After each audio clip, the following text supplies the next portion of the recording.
One more metaphor I didn't quite get to in the last video that I wanted to share with you that might help you a little bit in understanding what this idea of true self is and how this would seem to be a more reasonable and more useful and more realistic way of thinking about the self than the traditional individual way of thinking about self that we're so used to, not just in Western culture, but conceptually, because there is a recognition within this tradition too that we tend to identify our being with our senses, with the immediate things that attract our attention, rather than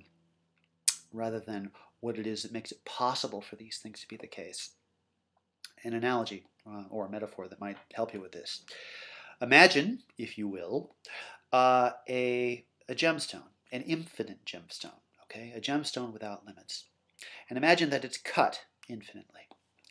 And so that there's an infinite number of facets on this infinite gemstone. I know it's hard to see that in your mind's eye, but you can imagine the concept anyway. Now, what I want you to think about is the idea that every particular facet is a person. Every particular facet is an individual at some moment in time. And in that sense, it is distinct. It reflects its own way of being, and it reflects it precisely because of where it is in the gemstone, right? It reflects all the light of all the other facets in the particular place that it is within this gemstone, according to where all the other facets are within this gemstone.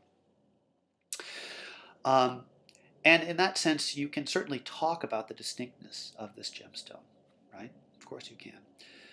But while you can talk about this particular, the particularity of each and every facet, the thing is that if you were actually try to treat that facet as though it were a distinct thing, as it were separate, independent, utterly and absolutely autonomous from the gemstone, if you were to lift it up and remove it from that gemstone, what would happen to the facet?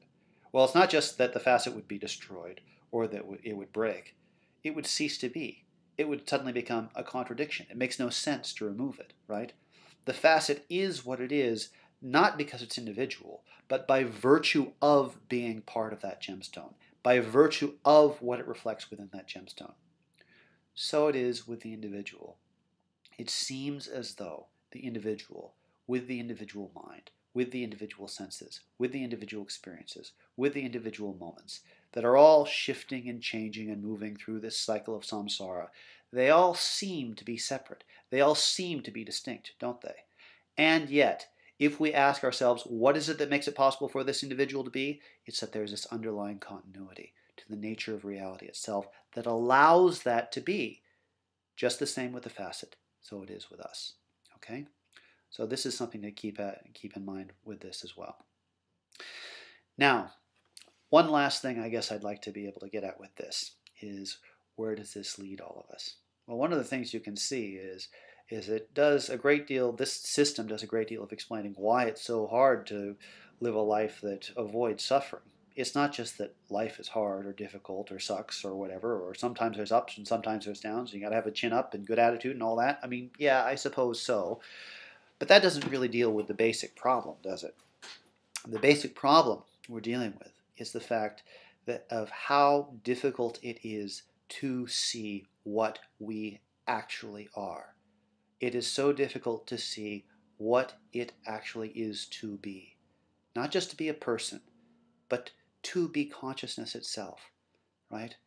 The peculiar way in which consciousness gets in its own way, it reminds me, an image I've had before in my mind is, if a creature of mist were staring at itself in the mirror, how would it know what it was and what it wasn't? This is the situation that consciousness is when it reflects upon itself.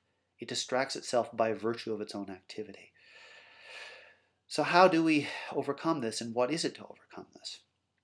Well, this brings me to the last couple set of concepts I want to get at within the Upanishads and the Brahmanic tradition.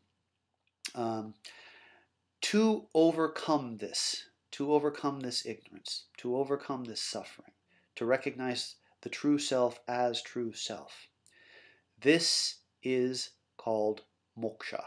Moksha. And moksha is liberation from the cycle of samsara.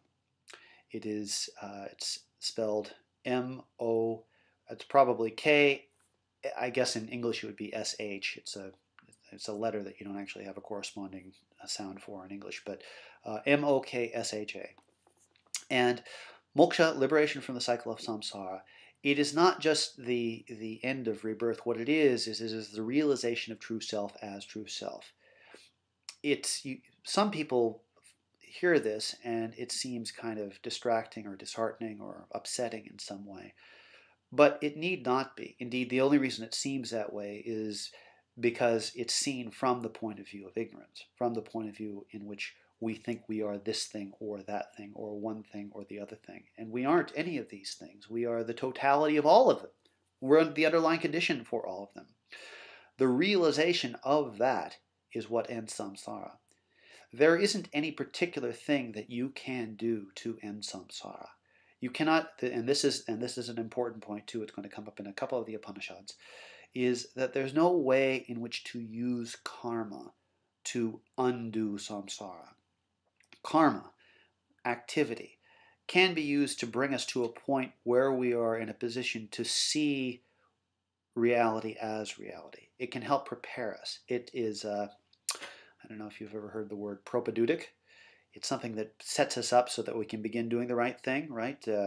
Calculus is a propedeutic for a number of math classes and science classes that you might want to take higher up, further along. It's a preparatory type of thing. Propedeutic. Look it up. Great word for you. Welcome to your college education. But anyway, karma can be a propedeutic for moksha. But karma itself cannot achieve moksha because karma is always towards a particular thing. There is only one thing that can be said to achieve moksha. There is only one thing that can be said to realize the nature of the true self as true self, to realize Brahman as one without a second truly, and to realize the unity of Atman with Brahman and Brahman with Atman. That one thing is a word called Jnana. Jnana.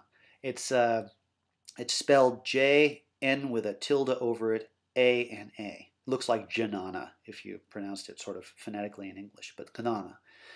And it means wisdom. Wisdom. Now, wisdom here is not just learning.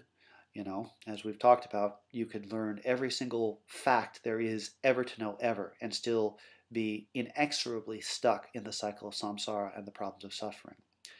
Rather, what it is it's bringing consciousness to a state where it is utterly and absolutely clear to itself, where it is utterly and absolutely aware of itself as itself, where it is aware of the self as the one without a second. Because, after all, when understood properly, there is no other way it could possibly be. So, these are some of the concepts to keep in mind when you're looking through the Upanishads and reflecting upon it. I'll post some more questions, some more thoughts about this within our discussions, and I look forward to seeing what you think. But remember, ask any questions you want, reflect upon this, and really play with this stuff. It's meant to be used in all sorts of different contexts, even if it seems quite removed and esoteric and part of a culture from a long time ago and far, far away. Kind of like the Death Star. Yeah. Okay. Good times. Talk to you guys later.